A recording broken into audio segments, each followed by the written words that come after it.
So this is the week when Star Wars nerds like me get really excited because Monday was May the 4th, as in may the Force be with you. Okay, so as I was getting ready for this week, I started thinking a lot about Star Wars and could I do any Star Wars themed push challenges? So here's what I came up with. All right.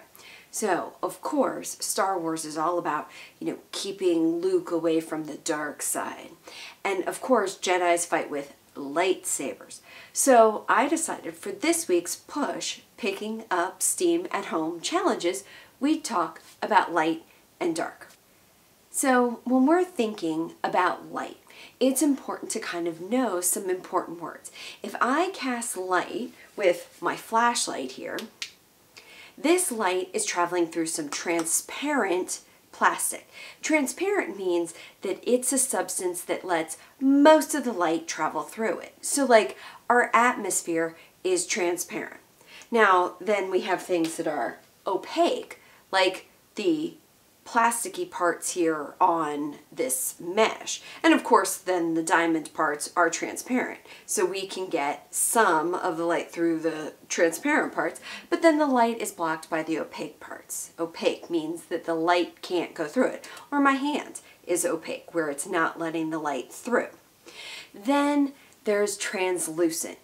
Translucent has important root words there. It's got the loose, which means light, and trans, which means changed. So a translucent object is something that allows the light to travel through, but it's changed. See how the light, as it's traveling through my cup, it suddenly turns very blue.